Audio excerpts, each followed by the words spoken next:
Good morning, everyone. Happy Wednesday from sunny California, even though it's felt more like rainy California over the last couple of days. We're really happy to be here with you, and we appreciate all of you joining us.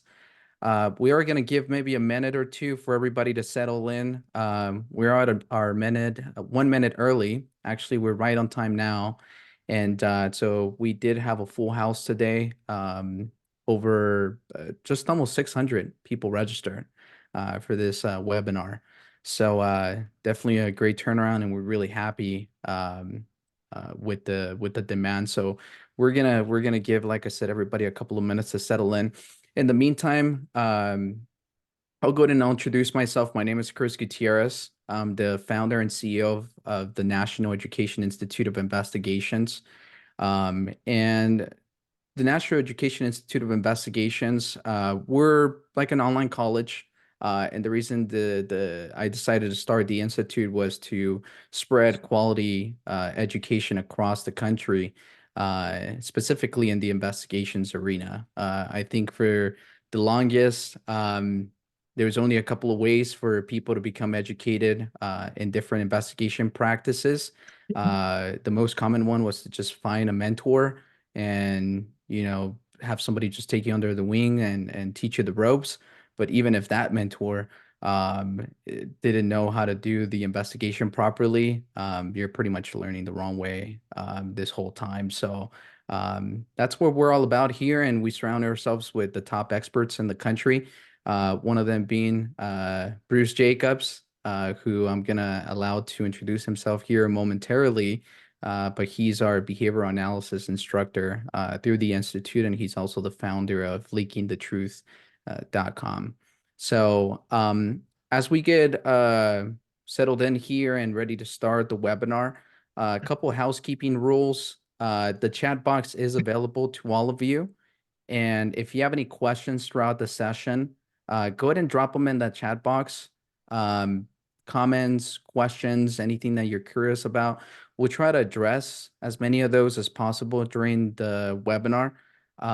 We'll kind of bundle a couple of those and maybe take a session in between the webinar to ask a couple of those questions to Bruce, and then maybe the other half towards the end. And then we're also going to be dropping the Institute's website if you want to check that out. We are going to be releasing a certification version of this webinar. It's going to be a course, 1 day course, a 3 day course, and a 5 day intensive course on behavioral analysis. So if that's something that interests you after today and you want to get certified, definitely check the Institute out and stay tuned for email announcements so that you can check that out. Lastly, before we get started with the webinar, today's webinar is sponsored by Strike National Investigations. I'm also the founder and the CEO of Strike National Investigations. We're an insurance defense firm, and we just niche in insurance claims. So anything ranging from surveillance, medical canvassing, social media background, SIU compliance, AOE, COE, subrogation, pretty much any type of investigation that's required multi-line in the insurance industry. So again, if that's something that you're interested in checking out, then I'll be putting my email on the chat box, and feel free to reach out and we can have a conversation. So without further ado, I'm gonna turn this over to Bruce, and I'm gonna let Bruce introduce himself. And I just gotta tell you before I go mute, Bruce is amazing, and I'm just really honored and excited to have him here and to be able to bring him in front of all of you. So take it away, Bruce. All right, let me switch things over here. Can you see my screen? Yes, we can see your All right, screen. so here we go. Hello, everyone. Welcome to Behavioral Analysis. My name is Bruce Jacobs, and I have started the Leaking the Truth program. It's a training platform. I do different types of trainings. Last year I did 45 trainings across the country. But leaking the truth, where does that come from? When we are talking to people and our true feelings are constantly leaking out, no matter what comes out of our mouth, uh, our true feelings will come out. So that's where the leakage comes out. My website is leakingthetruth.com. My email is bruce@leakingthetruth.com. A little bit about myself. I retired for 30 years at the Manitowoc Police Department. I was on there. I retired as a sergeant. I have 25 years as a DARE officer. I'm not sure if you guys know what the DARE program is. It's nationwide. 18 years as an SRO, a school resource officer. I have 9 years as a crime prevention sergeant, where I've done a lot of public outreach, a lot of education, public speaking. I'm training a lot of different things. I ran the Retail and Financial Crime Prevention Task Force. I'm training SEBTED, which is crime prevention through environmental design, security surveys. Hang on a second. Something just popped up on my screen. Okay. You're good, Bruce. Yeah, you're Okay. good. Security surveys, mock robberies. I do mock robberies for banks, just the education part. I do drugs in the workplace training, workplace violence prevention training. I'm a published writer, and I'm certified for CEUs across the country for insurance adjusters. I have an app. If you go to the App Store and look up Leaking the Truth, you're going to see my app. You can download it. I'm new at it. I just had it for a couple of weeks. So I'll be putting my trainings on there. At least once a week, I'll be doing a push out, little bits of information that you may find very interesting. I may put a 15-second video on there, or I may put a still photo on there and ask you what the body dynamics are that's going on, and the relationships to the people that are in the picture, just from a still picture. I've been on court TV. I'm trained in a lot of different interview techniques. I like to read. Also in the process of writing a book. It's going to be called Leaking the Truth. I've owned a couple businesses throughout my life. One of them was an advanced driving school. I started and owned that for 9 years. So people are like, how did you get started in this? So like I said before, I was an SRO. I went to a juvenile conference and I stumbled into a breakout session on microexpressions. Now I had no idea what a microexpression was, never heard of it before. And I got to tell you, when I walked in there, it changed my life. I was so amazed at what I could tell from a brief fifth of a second burst of emotion, true emotion on someone's face. But you got to be looking for it. So I came back to the police department. I told everybody about it. And if I didn't say where I was from, I retired from the Manitowoc Police Department. And if that city rings a bell, we were unfortunately made famous by the Stephen Avery case and the Netflix documentary movie, Making of a Murder. So I started telling everybody about it. I started researching and found that there's so much more than just microexpressions. And I'll get into that coming up.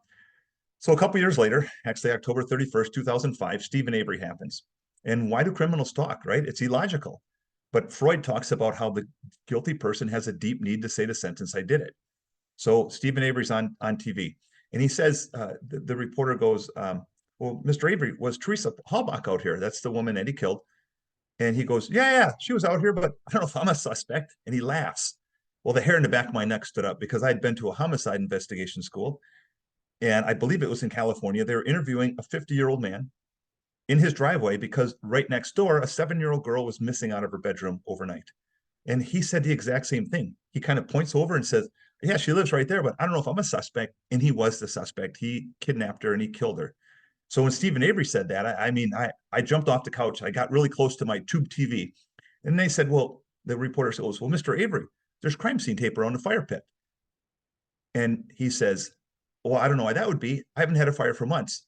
I looked at my then wife and said, that guy's guilty and it's got something to do with that fire pit. What happened was he had a limbic brain response. So our limbic brain, LIMBIC, is what fuels all these behaviors. It's our fight, flight, or freeze response. It keeps us alive. It's our true emotion. Right now, if there'd be a loud noise behind you, you might jump and turn around and look. You can't control that. You don't think about doing it. It just happens. So when he said that, when they said fire pit, his eye twitched 3 times, which was a great clue for me because he had a limbic response to that fire pit, which was a clue to me that he was very protective about that fire pit. And then he denied even having a fire. So that's how I started really getting involved in this. So a couple things. Let me start out. About 60% of our daily conversation involves some form of deception. I'm going to tell you in the beginning, we're going to go over some stuff. You're going to see a quick video, which is going to be very interesting. We're going to break it down, and then we're going to get into the verbal part of behavioral analysis. And in the last part of the webinar, you're going to see a lot of videos. But it's important for us to know that 60% of our conversation involves some form of deception.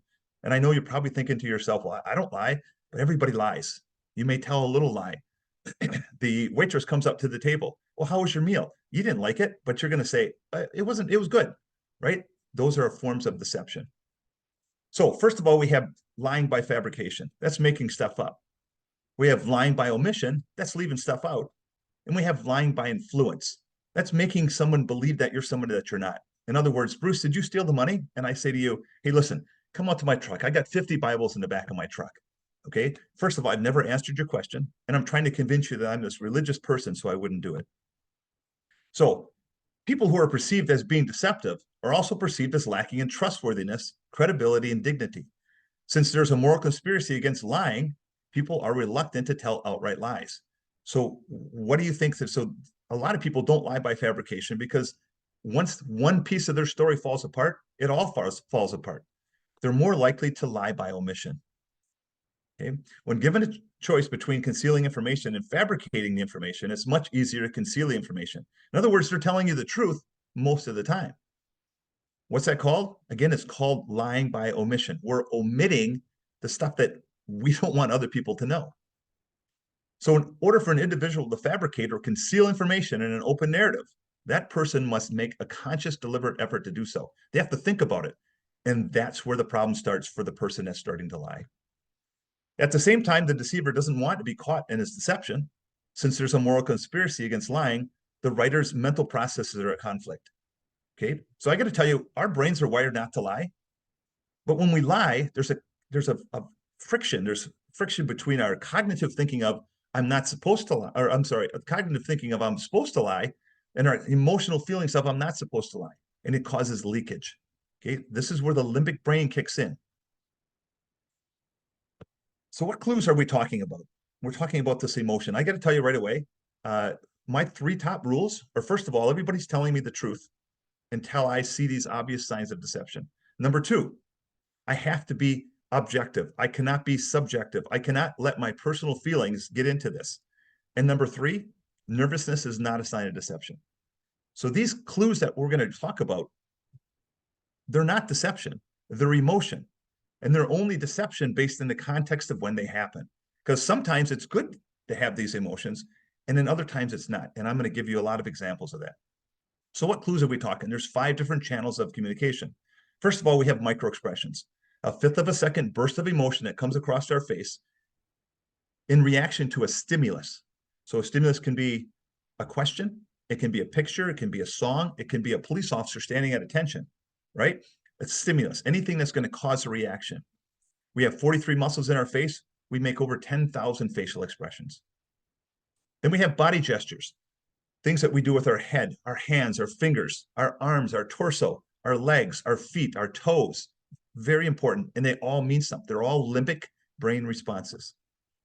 Then we have our voice. It's the inflections, right? It's the pitch, tone, the volume, or the inflections or the flow of the voice. So you guys kind of got my flow a little bit. I've been talking a little bit. And all of a sudden, if I like slow down like that, that tells you that my mental processes are in conflict. Something's going on. I'm thinking about something else, and I can't do 2 things at once. So that's the flow I'm talking about. And the inflection is if you ask me a question like, what'd you do yesterday? And I would say, I was walking the dog. Did you hear it? I had the inflection of a question. I was walking the dog instead of I was walking the dog. So we listen for inflections because if I have an inflection of a question mark at the end of my statement, it should tell you as an interviewer that I'm not sure about if I was walking the dog or not. As far as the pitch, tone, and volume, when I listen to people, I get a baseline voice between 1 and 5, 3 being their baseline. If they're talking to me and they go up a little bit or they go up a little bit, that means they're going from a 3 to a 4 to a 5. Or as they're talking to me, they lower or they lower. So they go from a 3 to a 2 to a 1. These are all signs and clues. Then we have our language. Okay. It's the tense, it's the pronouns, it's the changing of the language. If I call this a desk and then 5 minutes later I say the table, you should pick up on that. If I say my car and then the car, you should pick up on that. It's a change of language. A change of language is a change of reality. Something has changed. Then we have our physical changes. These are, again, limbic driven. We have we'll get tension. We'll start to sweat. Our blood pressure will go up. We'll turn really beet red, or we'll turn flush white. Why would we go pale white? The limbic brain is preparing to run or fight.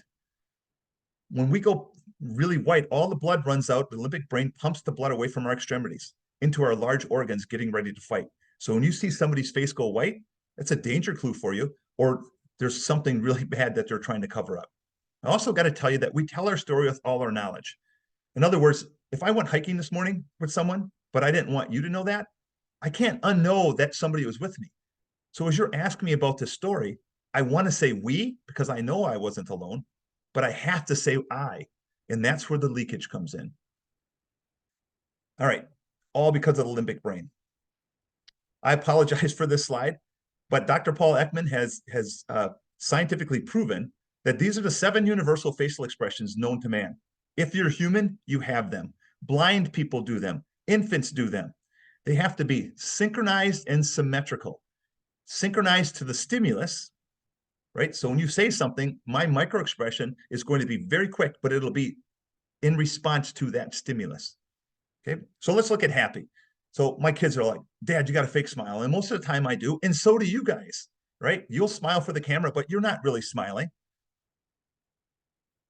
Everything has to be symmetrical and engaged, right? So the muscles in my face, in my forehead, between my eyes, my cheeks, chin, everything's got to be engaged. So we have happy. Then we go to sad.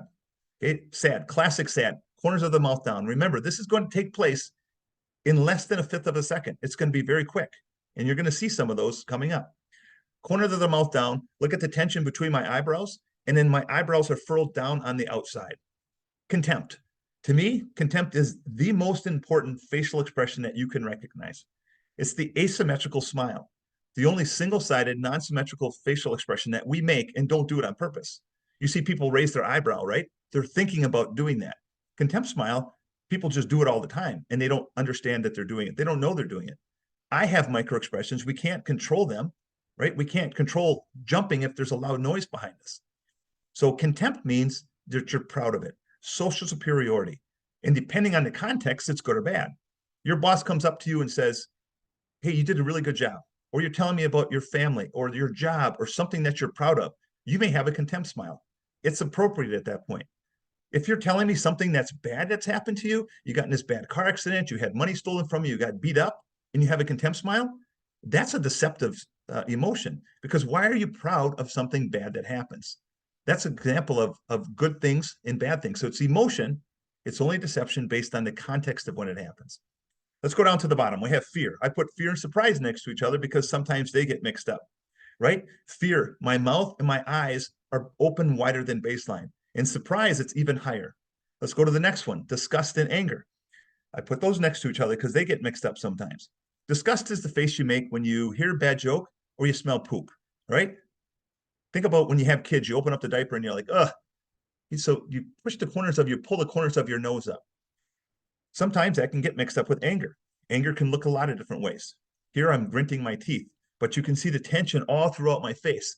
Eyebrows pointed down on the inside versus sadness furrowed down on the outside. But you'll see tension. Pressed lips. People will press their lips when they're angry. They may grit their teeth. They may open their mouth. But that's it. Those are the 7 universal facial expressions that we have. And like I said, infants do them and blind people do them. They're in our DNA. So here's an example for you. Here's a statement to an insurance company. The insurance agent or the insurance adjuster says, hey, what happened? The subject, we're going to call him George. George says, driving down the road and the truck ended up in a ditch. Okay, did you file a claim? Yes, I did. Which vehicle? Which vehicle was involved? My truck. So tell me what happened. Going down the road, went over the hill and ended up in the ditch. Okay, George. Then I got only one more question for you. Yeah. Where were you when this happened? Oh, I was at home. Right? How did the adjuster know that? It's right there in front of us. We just have to know what to listen for. Let's look at it. So first of all, what happened? He says driving down the road. What's he missing? A pronoun. Pronouns are very important, right? I was driving down the road. We, they, nothing. Missing pronoun. If the I's not there, they're not there. And the truck ended in the ditch. Okay, did you file a claim? Yep. Which vehicle? My truck. So it's changed from the truck to my truck. A distancing lack of pronoun when the accident happened. Distancing himself from the accident. But when he wants to get paid, it's my truck. So then the adjuster asks him, okay, tell me again what happened. And then George says, going down the road. So before he said driving down the road. So he's changing his language. Went over the hill and ended up in the ditch. Okay? So we just got to listen to what people are saying because they're constantly leaking what the real truth is. Here's a pretest for you. If you guys don't know who this is Nixon, one of our ex-presidents. He was involved in Watergate. Let me set this interview up for you, this speech up for you. This is actually at Disney World, the opening of Disney World or Disneyland. I can't remember which one it was. They had invited the president to speak, and then Watergate happened. Well, they couldn't uninvite the president, so they had no idea what he was going to say. We know he was lying, but how can we scientifically articulate that he was lying? Here we go. And I want to say this to the television audience. I made my mistakes, but in all of my years of public life, I have never profited from public service. I've earned every cent. And in all of my years of public life, I have never obstructed justice. And I think, too, that I can say that in my years of public life, that I welcome this kind of examination because people have got to know whether or not their president is a crook. Well, I'm not a crook. I've earned everything I've got. President? Yes, sir. All right. So let's talk about the clues. Did you see any? How can we articulate that he's lying? I know most of the people are going to say he went into a closed stance by crossing his arms at the end. So just picture you and I, we're good friends and we're talking and we're standing and we're looking at each other. Our feet are straight. We're engaged in this conversation. And all of a sudden I cross my arms. Sometimes it's just more comfortable to stand like that, right? In this case, it's definitely a closed stance. Let's go back. There's actually 18 clues here. And I want to say, so he starts off by pointing.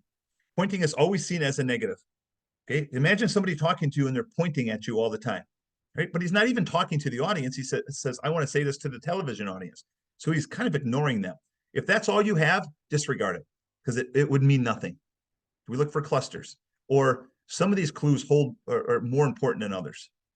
This to the television audience. I made my mistakes. I like that he's saying I because he's connected to the statement. But in all of my years, what do you notice about him? Remember, in the first slide, I said, in the world of body language, in the world of behavioral analysis, it's about being synchronized and symmetrical. Look at his asymmetrical shoulders. Okay, that's caused by tension. Asymmetrical. His shoulders should be even. Years of public. Now he's doing an illustrator. He's pounding it. All my years of public life. Again, if that's all you have, disregard it because it would mean nothing. Life. I have never profited. Never. So I missed that. Where his arm was chicken winged out to the side. Let me see if I can go back and just catch that. Profited. Oh. I have never. See, his arm is way out to the side. It's caused by tension again. If you're standing at a podium, your arm's not going to go way out to the side. If you want to say, I've never profited, never profited. But he also repeats it, right? And why do people repeat things? Because they're trying to convince you of something. So he repeats it. But there's also a really big clue there. Never profited. Never profited. Okay, did you see what he did? It's a big sign of deception. Okay, he's shaking his head yes when he's saying, I've never. We would expect him to say, I've never profited and shake his head no. So he repeats it. I've never profited. I've never profited. Shaking his head yes. Inappropriate head nod. Okay, now we're starting to get clusters of clues here. From public service. I've earned every cent.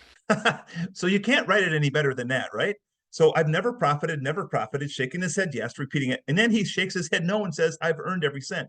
This is a classic example of leakage. It's the brain that's not supposed to lie, right? Doing the body gestures of what the truth is, but the words coming out of his mouth doesn't match his body language. Watch that series again. I have never profited from public service. I've earned every cent. And in all of my years of public life, I have never obstructed justice. So that is actually a truthful statement to him, right? He has never obstructed justice. He finally has the appropriate head nod. Now, you may have proof that he obstructed justice, but in his mind, he didn't. And I think, too, that I can say. What's the word think mean? It means I don't know. right? I think maybe. He lowers his voice. Did you guys catch that? He goes from a 3 to a 2. And I think too that I can say. His voice goes down. He looks down and away. Down and away is an indicator of shame. It all happens together. It's a cluster of 3 clues right there. And I think too that I can say. Now, we all know what a shoulder shrug means, right? Synchronized shoulder shrug means I don't know. People will put their hands up in the air. They'll go, I don't know. They'll do a hand shrug, shoulder shrug. And sometimes they even do the mouth and it's all synchronized. They'll go, I don't know. For the first time, when he's trying to explain this, you watch right over here where my pointer is. His hand comes up. He does a hand shrug, which is his body language saying, I don't know, I'm not sure. But I think, too, that I can say. And I think, too, that I can say that in my years his of hand? public life, that I welcome. So now he goes outside the presentation zone. And his voice goes from a 3 to a 2 to a 4, right? He's trying to convince you. So people talk all the time, they use their hands. That's their baseline. And they talk about the size of a basketball in front of them, right? They may point off to the side when it's justified, but for the most part, they talk like this. Now, if he's outside the presentation zone, he's trying to convince you, and his voice goes up. Another cluster of clues. On this kind of examination, because people have got to know whether or not their president is a crook. Well, I'm not a crook. Yes, I am. I've earned everything I've got. No, I haven't. And then he does what's called a gestural retreat. He pushes away from the lie, and he crosses his hands in a closed stance. He's doing torso blocking. So our limbic brain wants to protect a lot of our organs. Think about how you hug somebody that you love versus if you gave a stranger a hug, right? Is it a side hug, or do you expose your organs to that person? Think how you hug your kids, right? You don't give your kids side hugs. They may try to give you side hugs, but it's called ventral fronting or ventral denial. So he puts his arms in front to block his torso because he's feeling threatened. So there's actually 18 clues. Let's talk about this. What's the only one-sided, non-symmetrical facial expression that we make, and what does it mean? Remember, it was the third picture of me. It's called the contempt smile, and it means social superiority. Here we got Clinton, we got Anthony Weiner, we got Josie Smollett, and we got Greta, the climate change girl. They're all showing you contempt smiles. Interesting, look at Greta. She's got a couple different things going on here. Look at her eyebrows. She's angry, and she's got contempt smile, which means that she's mad at the person she's looking at, but she thinks she's better than that person. Okay, it's called the contempt, social superiority. They're proud of it. I'm above you, you're below me. So here's Anthony Weiner. Anthony Weiner got in trouble. He was a congressman for New York, one of the districts from till like 2011, also registered sex offender. He got in some trouble because he sent a 19-year-old intern a inappropriate picture of himself. There was no skin, but he was in his underwear. The media is all over him, right? He wants to, I do have to say that all of these videos, nobody is condoning any of these behaviors that these people are doing. Okay, I'm showing you these videos because these are proven liars, and I want to show you the behavior that they have. Okay, so I want to put that right out there. So Anthony Weiner, calls a press conference and to talk about something good that he did. But the media wants nothing to do with that. They want to know about that picture. They're on him like piranhas. So watch what happens here. Just answer point blank. Look at that. Look at that tension. Press lips, eyebrows down. Look at the tension in his neck. He's leaning forward. He's getting ready to fight. That is anger. He knows what the questions are going to be before he even starts talking. That you were hacked, which is potentially a crime. So why haven't you asked the Capitol Police or any law enforcement to investigate? Look, this was a prank that I've now been talking about for a couple of days. I'm not going to allow it to decide what I talk about for the next week or the next 2 weeks. There's his contempt, right? I'm in charge. I'm better than you. I'm not going to allow you to do this. So that's a classic contempt. He has no idea he did it. Week or the next 2 weeks. And so I'm not going to be giving anything more about that. I want you to pay attention to what's going to go on here. He's going to do what's called the single-sided shoulder shrug. You're going to see it abbreviated sometimes in my PowerPoint here as SSSS. One shoulder is going to come up. So we know that double shoulders coming up, synchronized and symmetrical, means I don't know. A single-sided shoulder shrug means I have no confidence in what I just said. Okay? I want you to pay attention and hear if you can hear what he says, because his voice will drop way down. Okay? Then, watch what else he does. today. I think I've been pretty responsive to in the past. But with respect, you're here, which we Okay, did you see that? So he did a number of things. He said, I think I've been pretty responsible to the media. Did you see his anger and disgust micro expression that happened? His single-sided shoulder shrug because he doesn't believe that he's been receptive to the media. Then he takes his sport coat and he moves it in front. Classic torso blocking. He's feeling very threatened by this question. Watch it again. Cluster of clues in a couple seconds. More about that today. I think I've been pretty responsive to in the past. but with Here comes respect, micro you're expression here, of which anger we- right there. which we- So there's lots of stuff going on there. All right, so let's talk about LY words. LY words are words that end in LY, and they're there for emphasis. Just because someone says an LY word doesn't make that deceptive, but we look for a cluster of LY words or when they're using it. All right, so they're there to amplify, like honestly, truthfully, absolutely, certainly, hopefully, totally, really. Or they're there to minimize, like hardly. I hardly touched them. I only went there for an hour. Or how about probably, right? Probably means I don't know.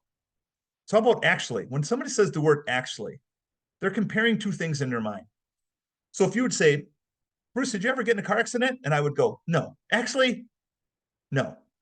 Right? It would make no sense to you because when I say the word actually, I remembered that I did have an accident. So Bruce, did you ever have an accident? No. Actually, when I was 16, I backed into the garage. Okay, so that's what you would expect actually to mean. Again, it's an LY word. How about probably, right? Means I'm not sure. The damage to my car probably happened in the parking lot where I parked the vehicle. Hey, did you catch anything there? The damage to my car probably, which means I'm not sure, happened in the parking lot where I parked the vehicle. So I changed my car to the vehicle. How about this? It's likely that someone broke my window in the car last night. Okay, broke my window in the car.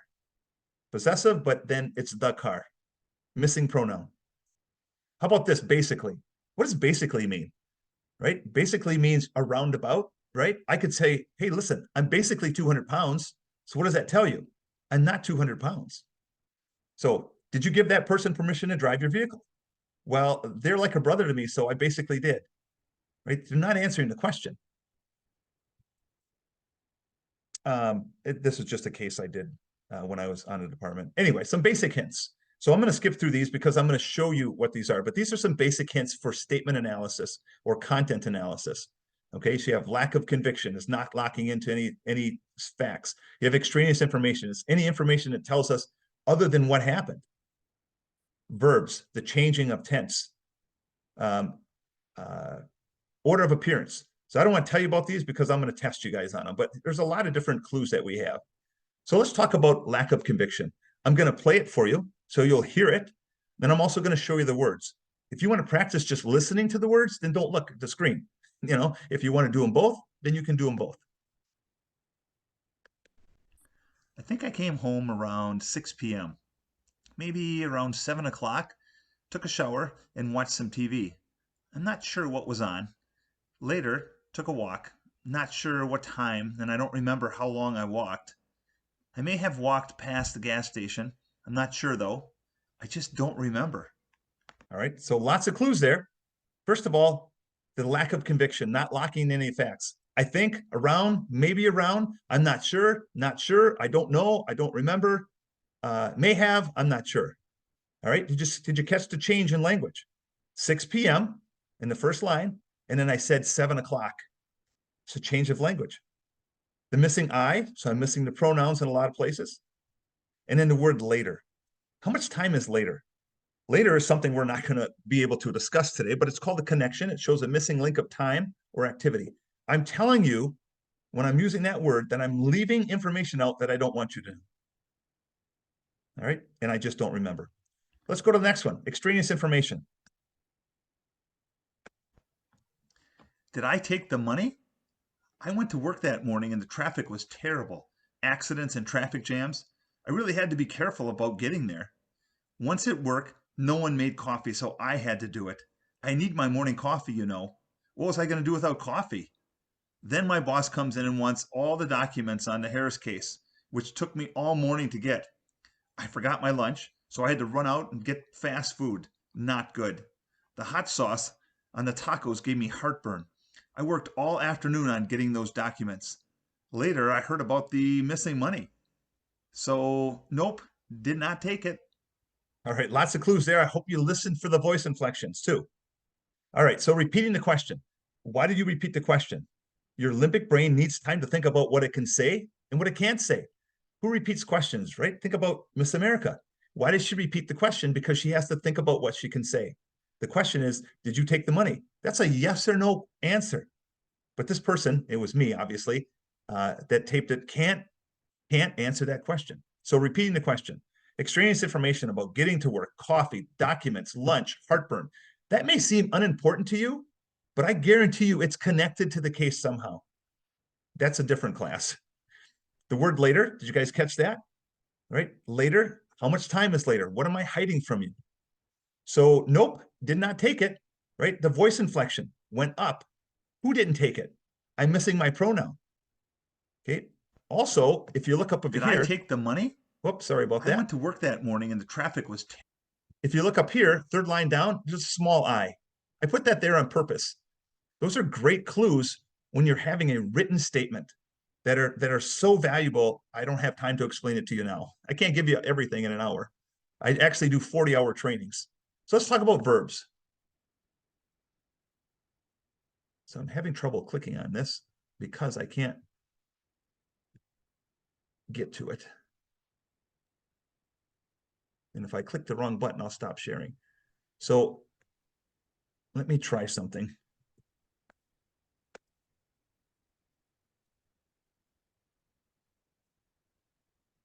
Sorry about that. All right, so verbs. As I was walking across the street, I heard a noise behind me. I turn around and I see a bear, so I run down to the gas station. I told the guy at the gas station, and then he called you. Okay, what's wrong with that? So first of all, we tell the truth in past tense and we lie in present tense. I'll say that again. We tell the truth in past tense and we lie in present tense because we're fabricating something. We're not pulling from memory. If we pull from memory, it's happened already and it comes out past tense. So he goes walking, heard, I turn. Walking, heard, past tense, I turn, I see, I run. Present tense, I told and I called. So we know right where the person's making the story up. Okay, we tell the truth in past tense, we lie in present tense. All right, how about pronouns?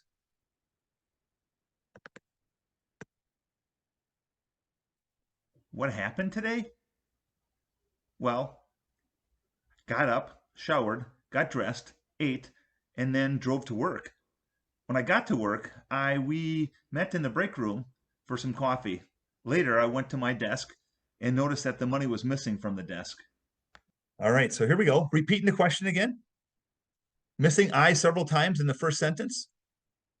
The I we change. Changing of pronouns is so important.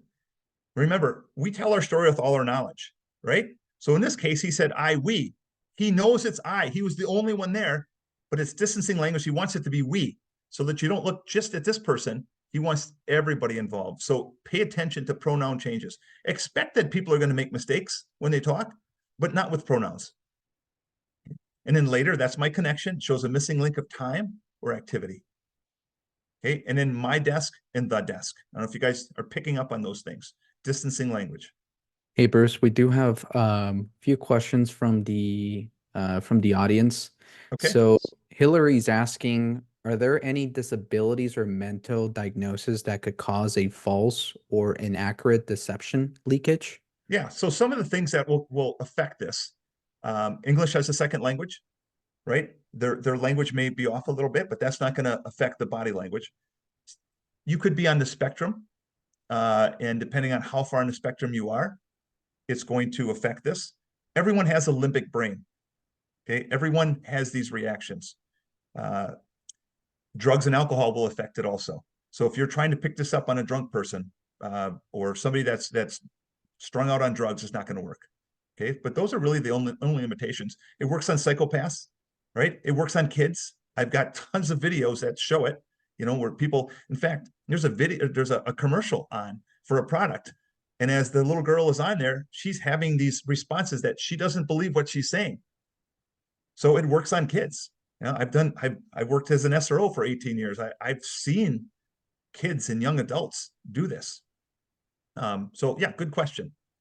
Awesome. And second question from Kimberly is, she wrote, we have an examination under oath virtually, and I can see where someone shifts in their seats. I have seen them look away at another screen as if someone is feeding them answers. Would it be subjective, speculation? What? I don't understand So the question. What? it seems like she's asking if they're if them looking away as if they're looking at another screen would be Yeah. a subjective It, or would just be speculation. it would be speculation at that point because you really don't know what they're looking at, right? It could just be they're looking, but when are they doing it, right? Is it synchronized to a stimulus, right? Or are they looking over and if they're acting like they're reading it and they're pausing and then they come back and they answer your question? I'd have to see the video, and I do video depositions across the country for attorneys, for law enforcement, um, um, and they'll send me the video depositions. Private industries also. Awesome. So it seems like those are the only Okay. questions for now. All right. So order of appearance. When you're talking to somebody, you never tell them where to start. Never. Because they have to decide where they're going to start because they're going to start in the most important part to them. So let me ask you this. If I would ask you, you were sitting right in front of me and we're talking, and I would say, tell me about your family. Who is in your family? What would you tell me? Obviously, you're not going to always tell me, but think about what you'd say. Okay. The first person that you said is the very most important person to you. It may have been your spouse. If it wasn't, then your spouse isn't the most important person to you. Most people will say their spouse, and then they'll give me their kids' names in chronological order from oldest to youngest. If you said the youngest one first or the middle one first, that's your favorite. Okay. Because the most important things are listed in that order. I could tell you a lot of different stories. We're just running out of time. Jussie Smollett, right? He's interviewing with Robin Roberts, and she says, "What happened that night, Jussie?" He goes, "When I landed that night in Chicago, and my creative director Frank Gaston, who's also my uncle Frank Gaston, who's also my creative director, he picked me up. We got back to the apartment. There was no food, so it had nothing to do with the fight, right? It had nothing to do with him getting attacked. But why did he have to start there? Because in his mind, he picked a spot where the incident started. And it started when he landed because that's when he texted or called the brothers. Now, I can't prove that because I don't have his phone records, but why did he start there? Think about when you land, how long does it take to get off the plane, get your luggage, find your uncle, get in the car, drive across Chicago and get to the apartment? You're talking 2 hours, right? But he doesn't talk about that 2 hours. He just starts in the beginning of the story. So we look at stuff like that. And it's important not to tell people where to start. Okay. Let's see. All right. You know what? We've done a lot of change of language. I just don't want to run out of time. I want to get through this stuff here. So let's look at this, right? You ask the person what happened, and then we're going to get into the behavior videos right now. I got up at 7 a.m. when my alarm went off. I took a shower, got dressed. I decided to go out for breakfast. I went to the McDonald's on the corner, met a man who lives nearby, talked with him for a few minutes. I finished breakfast and drove to work. Where's our obvious lie? Let's look at it in color. I got up, I took a shower, I decided, I went, met a man who lives nearby. That didn't happen, right? I finished breakfast. If the I's not there, they're not there. So let's just skip over this. I want to get you guys to the videos. Okay. So what pronoun will tell if the person was there or not? If the missing blank means they weren't there, it's the I. Remember, pronouns are very important, changing pronouns. So here's Bill Clinton. This is his famous, I did not have sexual relationship with that woman, Miss Lewinsky. I'm going to play it. And then I'm going to tell you what's wrong with it. Or I'll tell you that we obviously know he was lying, but how can we articulate that he's lying? Now, I have to go back to work on my State of the Union speech, and I worked on it till pretty late last night. But I want to say one thing to the American people. I want you to listen to me. I'm going to say this again. I did not have sexual relations with that woman, Miss Lewinsky. I never told anybody to lie, not a single time, never. These allegations are false, and I need to go back to work for the American people. Thank you. All right. There's a lot of them. Let's watch. Now, I have to go back to work. So he says 5 qualifying statements before he starts talking, before he makes his denial. 5 reasons why you should believe him before he starts talking. I want you to pay attention to his shoulders. Work on my State of the Union speech. His shoulders are symmetrical, right? He's got a contempt smile here. It's appropriate that time. He goes, now I got to go to work, back to work on my State of the Union speech. He's proud of that. So he has the contempt. It's emotion. It's not deception. And it's appropriate at this point. You can see the little dimple that he's got there, the tension of his mouth getting pulled up. And I worked on it till pretty late last night. I want you to pay attention to his shoulder. He's going to have a single-sided shoulder right here, a shrug, which means he has no confidence in what he's going to say. But I want to say one. Did you see it? Very slight. And watch his shoulders go asymmetrical. Just like President Nixon's. It's going to go asymmetrical when he starts to lie. Thing to the American people. I want you to listen. Here it goes. I'm going to say this again. Down. Look at the shoulder dropped. His finger is also crooked. He can't point his finger, just like Nixon, who had his elbow chicken winged out to the side. Watch his head nod. He is slightly nodding his head yes when he's saying, I did not. I did not have sexual relations with that woman, Miss Lewinsky. Now he's going to, so he says Miss Lewinsky, so he has a full nod. I never told anybody to lie. So he has the correct, to him, again, just like Nixon, that is a true statement. He never told anybody to lie. He has no clues of deception. He has an appropriate head nod, not an inappropriate, but it's appropriate. He should have been shaking his head no when he's saying, I didn't have sexual relationship with her. He didn't say I didn't. He said I did not. Okay, so let's talk about now that statement. Let's talk about right here. I did not have sexual relationships with that woman, Miss Lewinsky. So he starts off with I, so he's connected to it. Did not is called a non-contractual lie.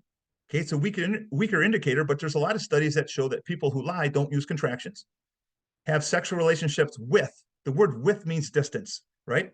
I went golfing with Joe, or Joe and I went golfing, or we went golfing. It means totally different. So with that, what's the difference between this and that, right? This table, that table. It's distance. That table's far away. So that woman, he's distancing her. He labels her that woman, which is very derogatory.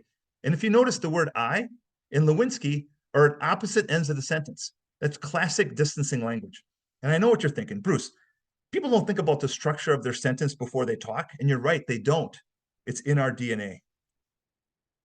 Okay, there's a shoulder dip, asymmetrical shoulders. All right.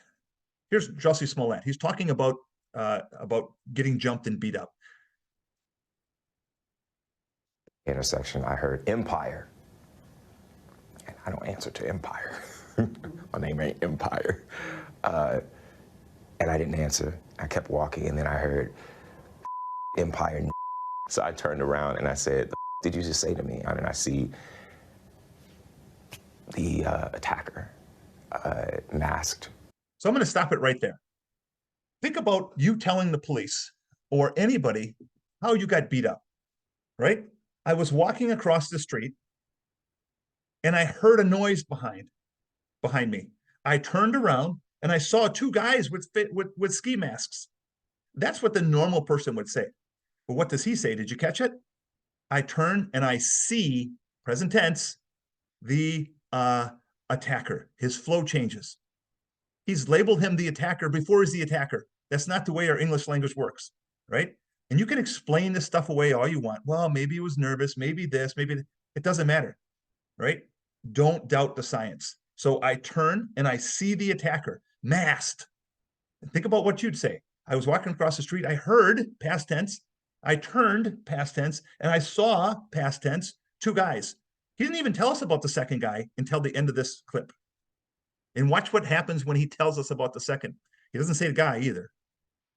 And he said, this MAGA country punches me right in the face. So I punched his ass back.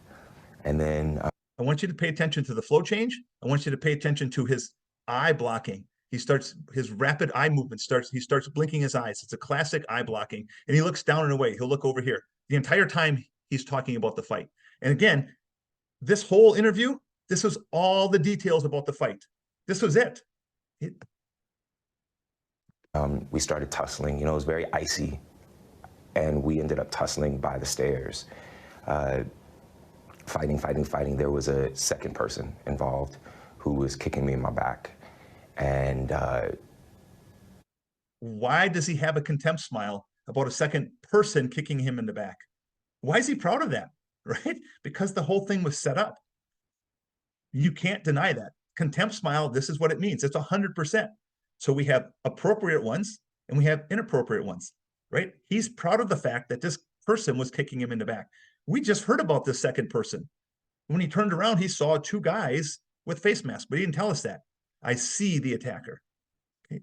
So let's break his words down here. And a lot of clues in his words and his behaviors.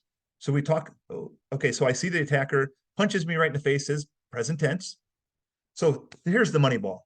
We started tussling. Remember, we's a partnership, right? They started fighting with me. But he says we started fighting, which means we both wanted to fight. He doesn't say fight, though. He says we started tussling. It was very icy, and we started tussling. He's repeated tussling. If I'm getting beat up by two guys, we're not tussling, right? And he goes, tussling by the stairs. Now he's labeled the stairs as significant. The facts are that if the exact location of where something happened in a statement is said, there's a 70% chance of conflict. A 70% chance that the guy's not telling us the truth because he didn't have to say right by the stairs. So he goes, we started tussling. It was very icy. And we started tussling by the stairs. His flow changes. Looks down and away. He's blinking. Fighting. There's something called the rule of three, okay, which is repeating the words 3 times to convince us. So he went from tussling to fighting. This entire time he had no contact. He was looking down and away. And he did 13 blinks in 6 seconds. There's no question that he is not being truthful about this incident. So here's Prince Andrew. Prince Andrew is being interviewed. If you guys don't know him, Prince Andrew was childhood friends of Ghislaine Maxwell. Ghislaine Maxwell's boyfriend is Jeffrey Epstein, who hung himself in jail, right? So I hope you guys were watching me when I did that. I gave you a little clue of what my feelings are. So she's going to ask him about being compromised. What are the clues here? This breakup when you she's talking about the breakup between him and his friend Epstein. They were supposed to not be friends anymore, but somebody took pictures of him walking in Central Park in New York with Epstein. So she's talking about this breakup. got back, why wouldn't you publicly explain what you'd done? Did you worry that he had something that could compromise you? No. Do you regret that trip? Yes. Okay, lots of clues there. Did you see his tongue? Tell me you saw his tongue stick out. That's called a tongue jut. It means he doesn't like the taste in his mouth of what he just was heard or was thinking about. Look at his eye blocking, right? It's the covering of the eyes, the squinting of the eyes. It's your limbic brain blocking out the negative images that you're looking at or you're thinking about. His voice goes from a 3 to a 1, and he repeats, no. Do you regret that? And he goes from a 1 to a 4. Yes. One more time. Lots of clues there. Breakup when you got back, why wouldn't you publicly explain what you'd done? Did you worry that he had something that could compromise you? No. His eyes. Do you regret that trip? Yes. His voice, all kinds of clues. How about Ashley? Remember we talked about Ashley before? Here he is. She's going to ask questions, and she's going to say, the last time that he talked with Ghislaine Maxwell, his childhood friend, Jeffrey Epstein's girlfriend, did you discuss Epstein? He's going to say no, but then he's going to remember that he did. Watch what happens. It's great. When was your last contact with her? She was here. So even though he had by then been arrested and was facing charges of sex trafficking? No. This was early spring, I think. This was long, because when was he arrested? July. No, it was before July. And that was the last time? Yeah. Did you discuss Epstein at all then? No, actually, funnily enough, no, not at all.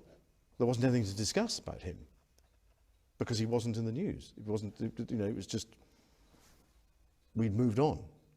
All right, so he just tripped himself up because he talked to Ghislaine Maxwell in April. Epstein gets arrested in July, but they've moved on. They didn't talk about him. So he said no, but then he said actually he remembered that he did. But some of the clues that we saw a tongue jut, we saw eye blocking, we saw a gesture retreat, so he pushed back away from the lie, and we saw a single-sided shoulder shrug. I actually have it in slow motion here for you. When was your last contact with her? Here it is in slow motion. Did you talk about Epstein then? He goes, no, but watch, he remembers. He's surprised. Watch his tongue come out. There's his shoulder, single-sided shoulder shrug. His tongue comes out. Look at his eye blocking.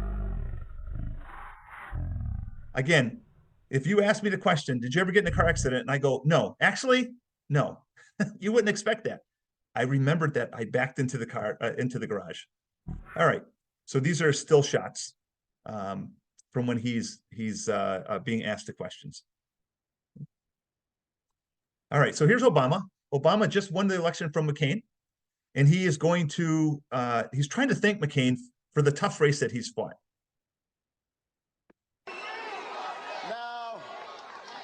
Now, Senator McCain has served this country honorably. And at the end of this long race, I want to congratulate him on the tough race that he has fought. He has...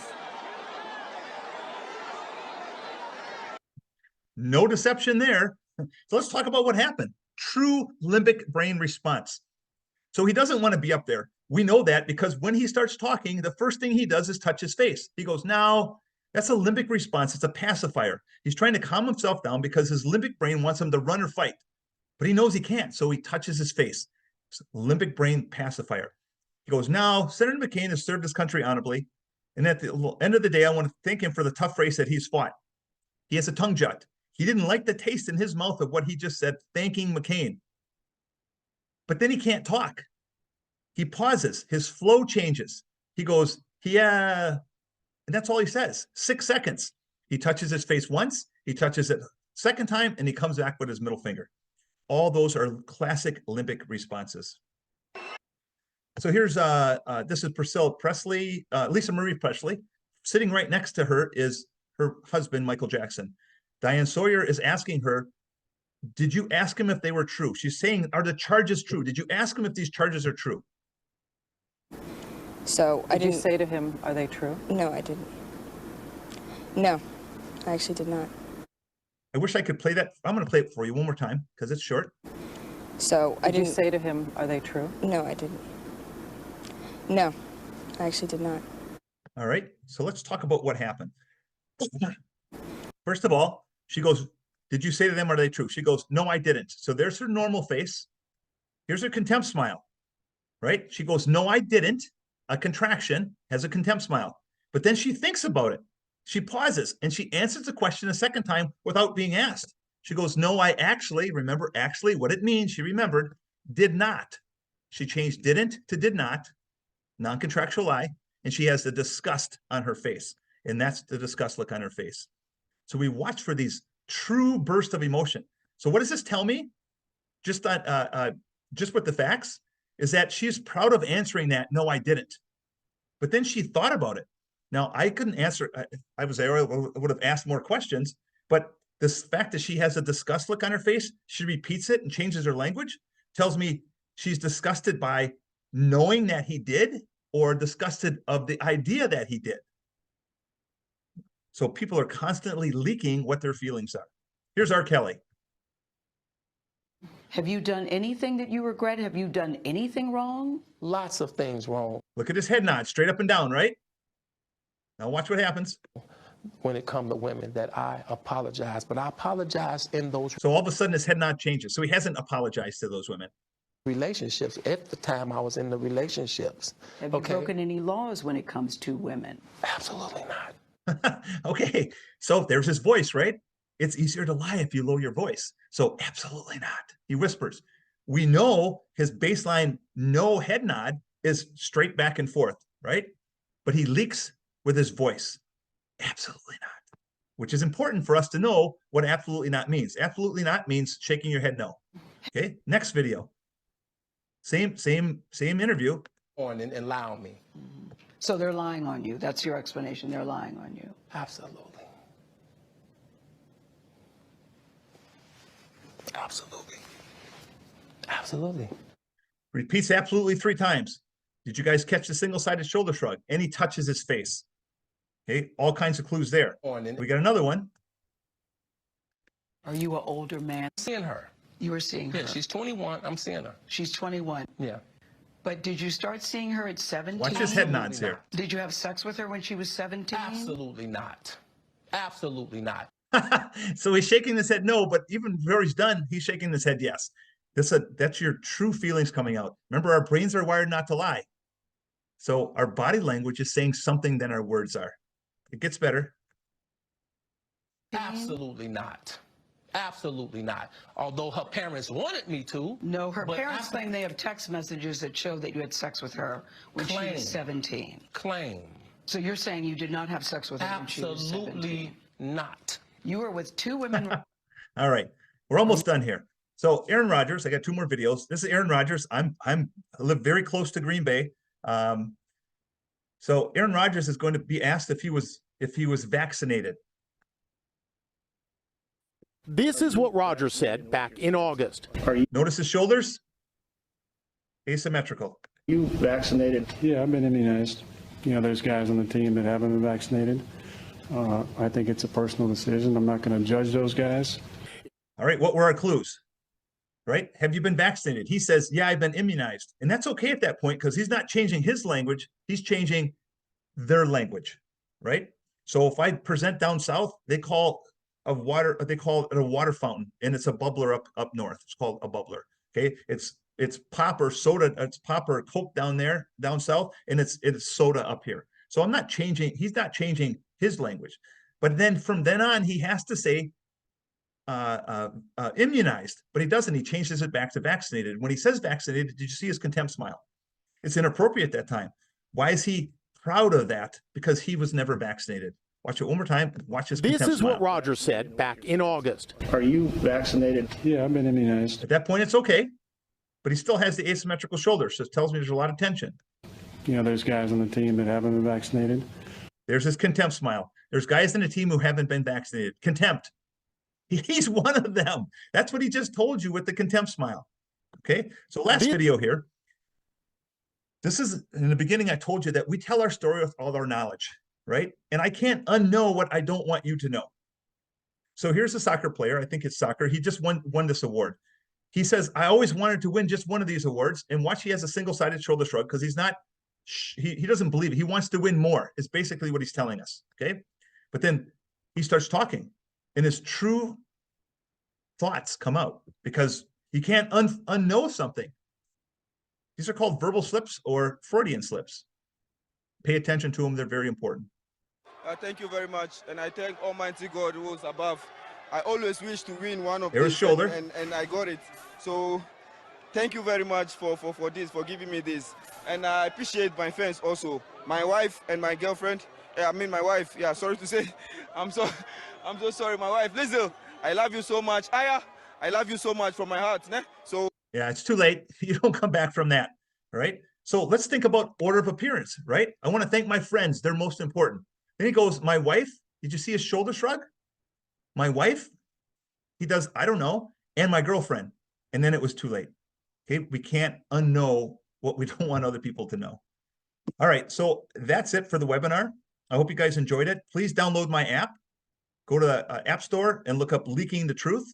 I will be putting push-outs on there. I'll be putting trainings on there, little bits of information to kind of keep you guys fresh.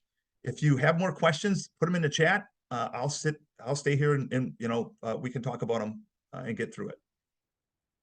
We appreciate that, Bruce. And as we're wrapping up here, there was one question that was asked that I think it's a very common question, and I think we can just address it maybe in the next minute or two. Can we confirm that when someone lies, they tend to look to the left and not lock their eyes with you? Okay, so what I do is when I interview people, I get a baseline of their eye movements, and I do that by asking them questions before it starts of things that they have to remember, what they have to recall. And then I get an eye pattern. from that. So most people, when they remember things, they'll look up to the right or up to the left. Down and away is shame, right? It could be a shameful thing for them to say that, oh, I got sexually assaulted or I got beat up, or it could be a shame of lying. So the eye pattern movement is important, but it doesn't really, I mean, you can't 100% say that this is happening because of that. Awesome. Cool. Well, we appreciate everybody again joining us today. Hopefully this was valuable information. And like we said early on in the webinar, we do have 1 day, a 3-day, and a 5-day course coming up. So stay tuned for that. What you're seeing here on the screen is next month's webinar. It's going to be on how to get your claim prosecuted and meeting the burden of proof. So I did put the link in the chat box, and you're also able to scan this QR code with your mobile device, and they'll take you straight to the registration link. So Chris, thanks again, everyone. Yep. If I could just add, when you say the 1 day, the 3-day, the 5-day, that's an 8-hour course, a 24-hour course, and a 40-hour course. Yes. Yeah. Okay. Thanks for adding that. So yeah, no, that's important for everybody to know. 8-hour, 24-hour, right, and a 40-hour course. Yep.